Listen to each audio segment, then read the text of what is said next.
Israel का यमनी हौसी forces के चीफ ऑफ जनरल स्टाफ पर हमला। ईरानी मीडिया के मुताबिक मेजर जनरल मोहम्मद अब्दुल करीम अल मगारी हमले में महफूज रहे। यमनी मुजाहमती तहरीक ने हमले पर कोई बयान जारी नहीं किया। इसराइली मीडिया के मुताबिक इसराइली फौज फिजाई हमले के नताइज का जायजा ले रही है।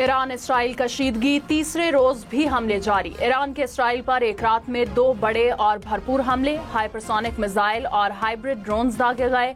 13 इसराइली हलाक, 200 से ज्यादा जख्मी हो गए। इसराइली शहर बैतयाम में अमारत मलबे का ढेर बन गई। दर्जनों अफराद मलबे तले दब गए। तल अबीब और युलिशरम में धमाके, सायरन बज गए। हैफा में ऑयल रिफाइनरी और पोर्ट को आग लग गई। ईरानी मीडिया के मुताबिक हैफा में ड्रोन्स और क्लस्टर मिसाइल से हमला किया गया। ईरान ने फजाई अड्डों समेत 150 से ज्यादा अहदाफ को निशाना बनाया। इमाद, गुदेर और खैबर शिकन मिसाइल पहली बार इस्तेमाल किए गए।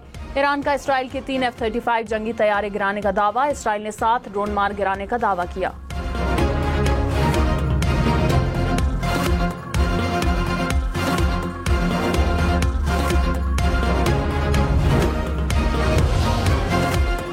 इसराइल के ईरान की जौहरी तनसीबात पर हमले। इसराइली तैयारों ने तेहरान में ईरानी वजारत दिफा के हेडक्वार्टर्स को निशाना बनाया। तेहरान में ऑयल डिपो और एक फ्यूल टैंक को भी निशाना बनाया गया। जुनूबी सूबे व शहर में 2 बड़े गैस फील्ड्स पर भी हमले। करमानशाह, तब्रेज और आबादान पर भी हमले किए गए। ईरानी शहर शिराज पर भी हमला। धुएं के गहरे बादल छा गए। इसराइली हमलों में पासदारान इनकलाब के 3 एहलकार शहीद। ईरान के मजीद 2 आला फौजी ओहदेदार शहीद। सरदार गुलाम रजा मेहराबी और मेहदी रब्बानी शामिल। इसराइली हमलों में शहीद एटमी साइंसदानों की तादाद 9 हो गई। ईरानी मिसाइल हमलों में हैफा में इसराइली ऑयल रिफाइनरी की पाइपलाइंस और ट्रांसमिशन लाइनों को नुकसान पहुंचा। इसराइली हुकाम के मुताबिक ऑयल रिफाइनरी पर हमले में कोई जानी नुकसान नहीं हुआ और रिफाइनरी में काम जारी है, लेकिन कुछ ऑपरेशंस बंद कर दिए गए हैं। हुकाम के मुताबिक ऑयल रिफाइनरी में नुकसानात का वसी पैमाने पर जायजा ले रहे हैं।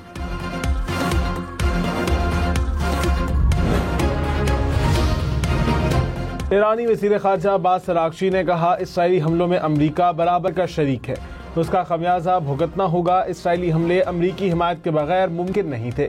इसराइल ने ईरान की जौहरी तनसीबात पर हमला करके रेड लाइन क्रॉस की। तेहरान जंग बढ़ाना नहीं चाहता जब तक हमें ऐसा करने पर मजबूर न किया जाए। इसराइली हमलों का मकसद अमरीका ईरान जौहरी मुज़ाकरात को सबतास करना था। अमरीका के साथ जौहरी मुज़ाकरात के अगले दौर में मुआहदे का रास्ता खुल सकता था, लेकिन इसराइल ऐसा नहीं चाहता। जंगी जुनून में मुब्तला इसराइली अमन का दुश्मन। इसराइली वजीर दिफा की ईरान पर हमले जारी रखने की धमकी। कहा, ईरान की मिलिट्री तनसीबात पर हमले करते रहेंगे। ईरान की जौहरी सलाहियतों और हथियारों को तबाह करने तक जंग जारी रहेगी। ईरान में न्यूक्लियर रिएक्टर्स के करीब रहने वाले शहरियों को फौरी इनखला की धमकी। हथियारों की तैयारी के कारखानों में मौजूद अफराद को भी फौरी इलाका छोड़ने की वार्निंग। ईरान ने बरतानवी जंगी जहाज को खलीज फारिस में दाखिले से रोक दिया। ईरानी मीडिया के मुताबिक ओमान के करीब समुंदर में ईरानी इंटेलिजेंस सिस्टम के जरिए जहाज की मौजूदगी का पता चलाया गया। ड्रोन्स की मदद से जहाज को वार्निंग्स दी गई और रास्ता बदलने पर मजबूर किया गया। बलोचिस्तान के आइंदा माली साल का बजट 17 जून को पेश किया जाएगा। गवर्नर बलोचिस्तान ने असम्बली का इजलास तलब कर लिया। सूबे का बजट सरप्लस होगा। बजट का कुल हुजम 1055 अरब से जायद रखने की तजवीज़। तरक्याती मंसूबों के लिए 220 अरब से जायद रकम मुख्तस करने की तजवीज़। तनख्वाहों में 10 और पेंशन में 7% इजाफा करने का इम्कान। सेनेट की कायमा कमेटी बराए खजाना की मजदूर की कम से कम तनख्वाह 40,000 रुपए माहाना मुकर्रर करने की सिफारिश। कायमा कमेटी इजलास में चेयरमैन FPR ने एतराफ़ किया कि पाकिस्तान की 95% आबादी टैक्स देने के काबिल नहीं है।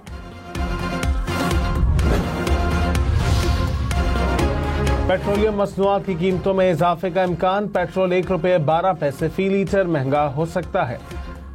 हाई स्पीड डीजल की कीमतों में ₹5.27 फी लीटर इजाफे की तजवीज़। मट्टी का तेल ₹4.16 और लाइट डीजल ₹4.13 फी लीटर महंगा होने का इम्कान।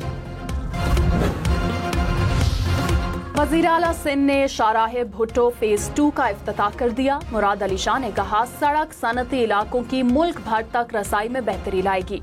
आमदोरफ्त बेहतर होगी तो मईशत मजबूत होगी। ट्रांसपोर्ट निज़ाम की बेहतरी सिंध हुकूमत की अव्वलीन तरजीह है।